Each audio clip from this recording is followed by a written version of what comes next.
We featured a lot of T-buckets here at AAN. This is our first true rat rod. Let's rewind back to the 1950s and talk about the genesis of the modern day rat rod. Back in the day, if you wanted to build a hot rod, you went to the salvage yard, you found a car that had the motor out of it, you bought that, you went around, you found whatever motor you could find that would bolt in, got it all home, bought a couple of adapter kits, and hopefully it all worked.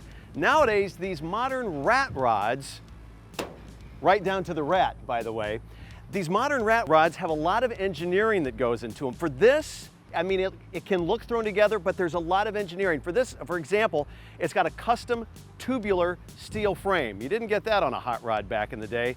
The power plant is a Ford V8. It's been redone. We'll talk about that more in a second. Some pretty wild touches throughout. It's a good thing we're selling this now because Halloween is right around the corner. And as you look at those 1935 Ford wire wheels painted orange, and that giant custom bat over the radiator, you know Halloween's not too far away. I want to point out with this 31 Ford Murray, you get not one, but two rats included in the sale price. As I mentioned earlier, a rebuilt 1966 Ford 289, bored 30 over, so it's closer to 300 than 289, but that's okay. Very reliable, and that gives it a little bit more power. We also have the 2-barrel Autolite carburetor with a spaghetti strainer or a colander on top for the air cleaner. A wild custom touch that is absolutely perfect. Sprint style headers with those baffled exhausts out the side, nothing running underneath, so the interior actually will stay a little cooler because you're ventilating the motor out the side. We've got an aluminum radiator, chrome headlights, and those disc brakes at all four corners. It goes fast and it stops fast.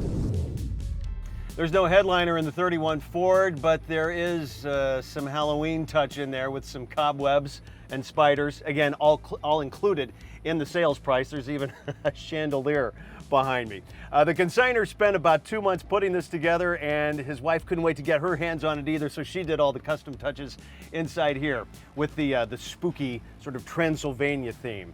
We've got a tilt wheel in the 31 Ford. The transmission is a C4 automatic. Don't have to worry about shifting as you're cruising down the highway.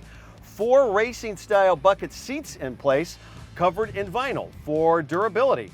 You've got gauges, no speedometer though. You have oil pressure, volts, and water temperature, and really those are all the gauges that count, right?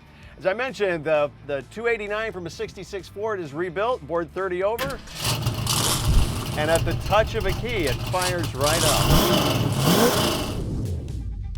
If you know your Ford Murrays, you know they were a little bit wider than the other Ford bodies, and of course this one has those extra cool suicide doors.